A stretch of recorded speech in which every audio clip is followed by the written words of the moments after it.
What's up, guys? So this is like my fourth time trying to make this video and I keep messing up. So I'm just gonna roll with it. I'm gonna be real as I can be here. If I mess up, sorry.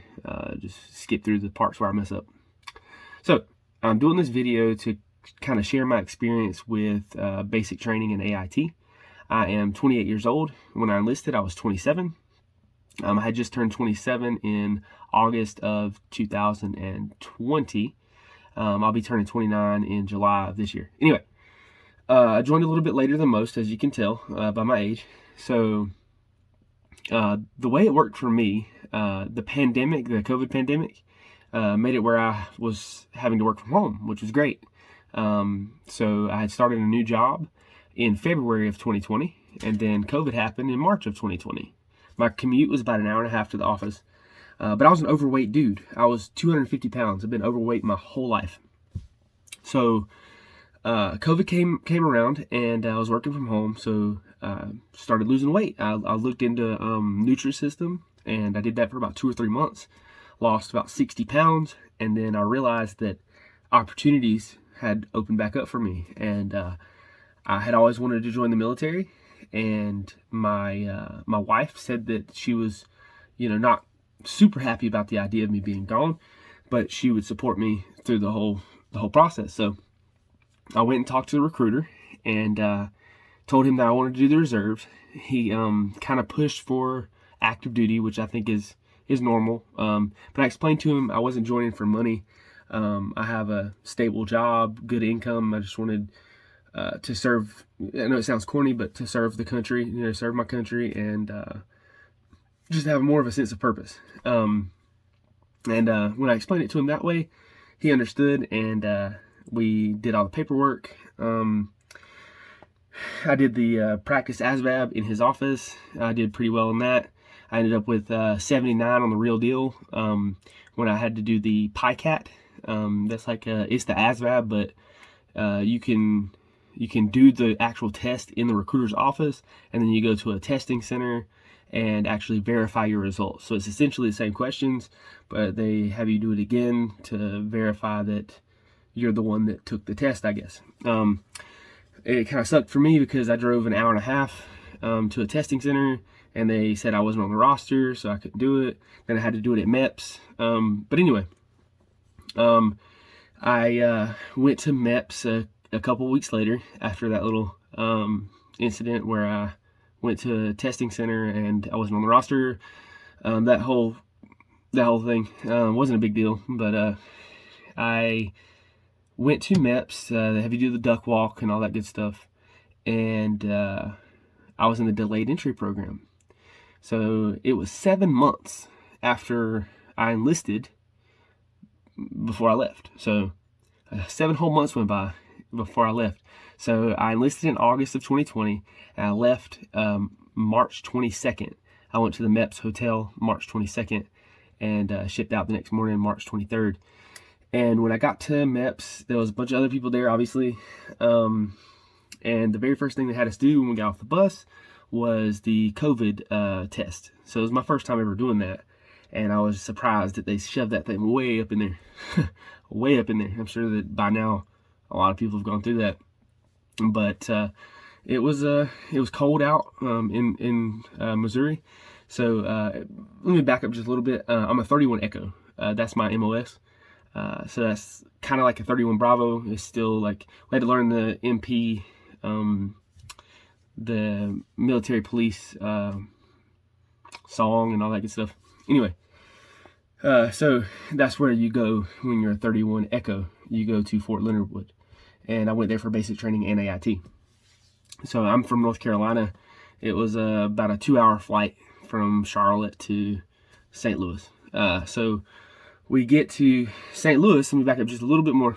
When we got to St. Louis, there were 2 other guys that were with me from Charlotte, the Charlotte MEPS, and we were just kind of hanging around waiting to meet up with. You can still use your phone the whole bus ride from the airport to Fort Leonard Wood. And then when you get there, as soon as you get off the bus, you go into this room, and it's like a little orientation room, and you can still use your phone in the meantime, at least in my case.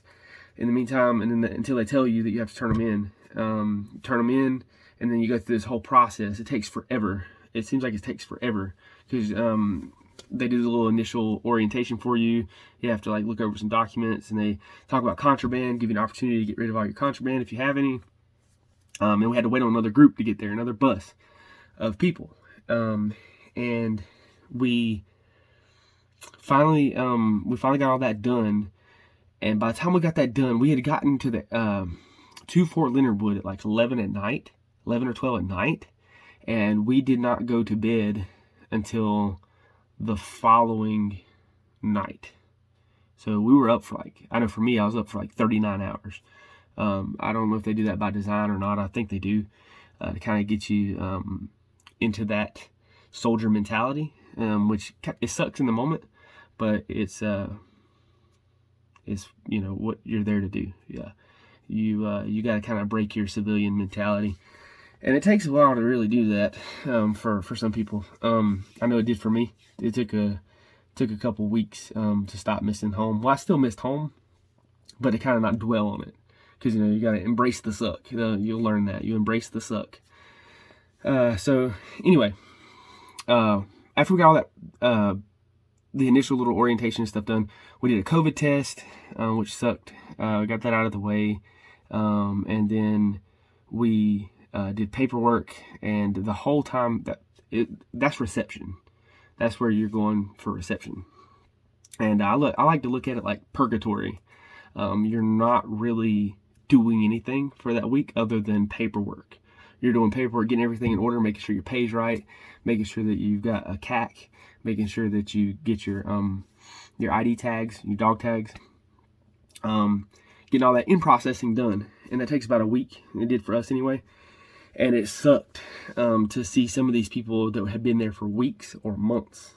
And these are trainees that have been stuck at reception for months for whatever reason. They got a medical hold, they got in trouble, and they're holdovers. It's called a holdover. And man, I couldn't imagine. Luckily, I didn't have to experience any of that, but that everybody will tell you.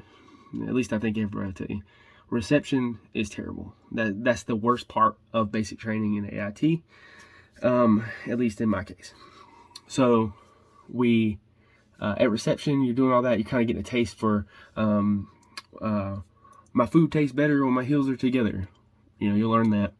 You have to keep your heels together when you're sitting at the dinner at the table in the DFAC eating.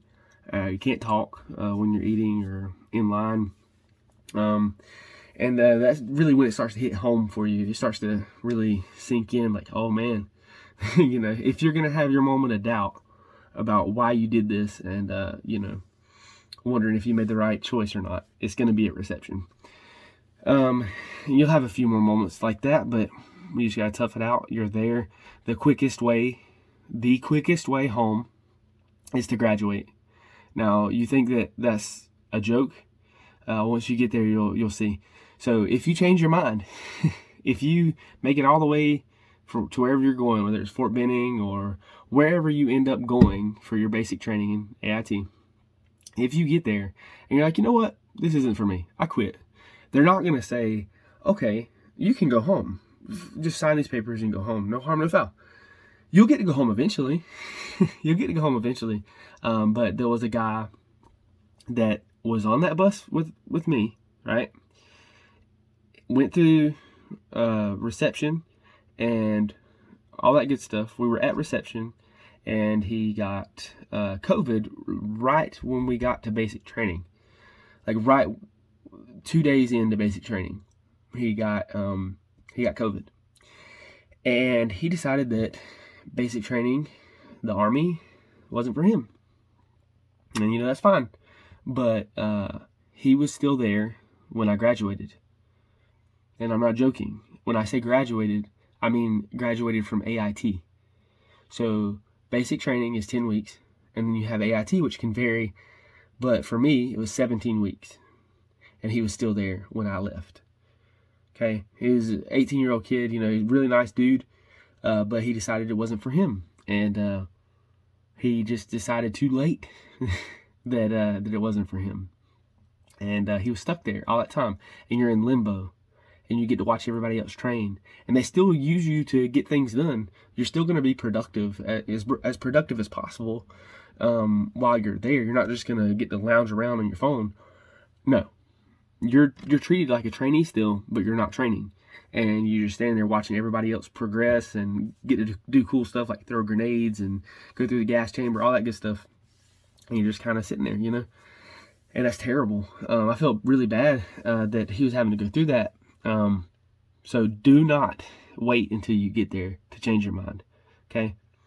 It's okay. It's okay to change your mind. You know, some people might not say that. You know, I think it would be a mistake. You know, if you're doing it, you're doing it for a reason. But don't wait until you get there to change your mind.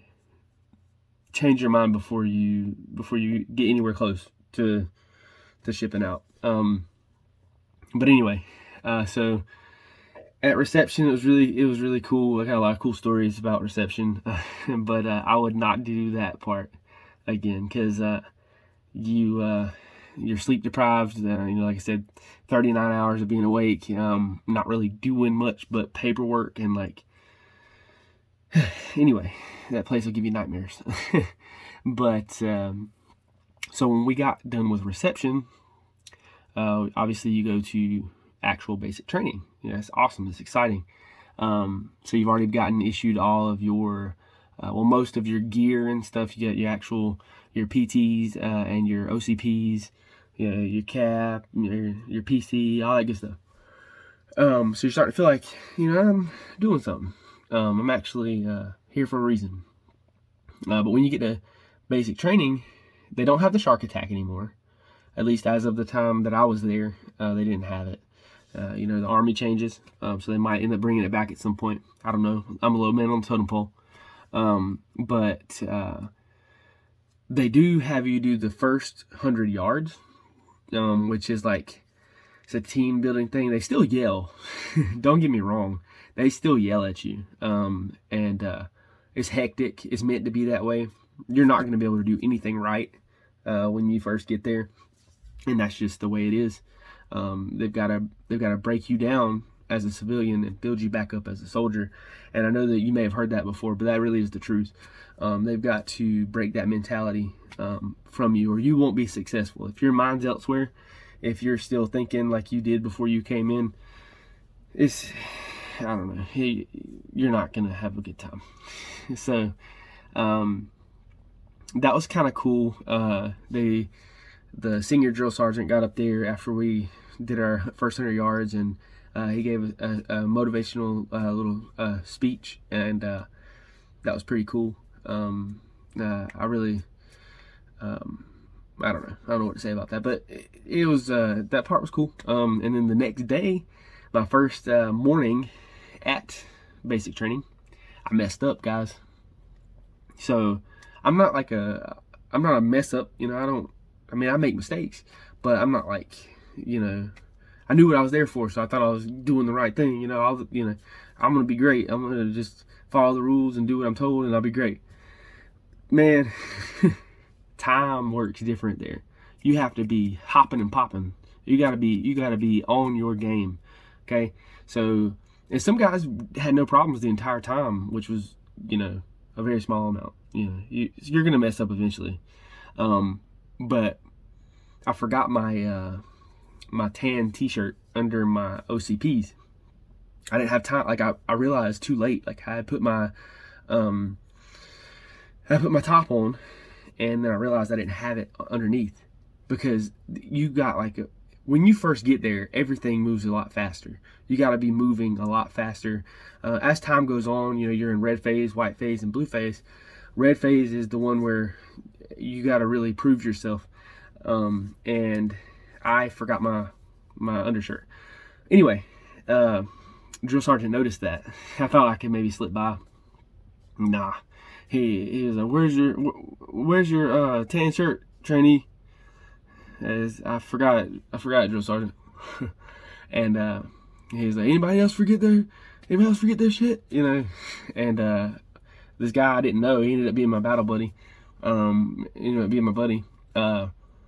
He also forgot his. I had no idea. Never even talked to the dude. but he forgot his too, so we had to run upstairs. The drill sergeant was behind us, yelling at us the whole time, and had to do wall squats. I had to do wall squats while he went in there and changed, and it seems like it takes forever, and he was getting changed in the changing room, and it seemed like it took forever. But then he came out, and then I had to run in there, and like I almost fell over. I actually did fall. My legs gave out from under me. I fell over, and I had to go in there and change while he did wall squats.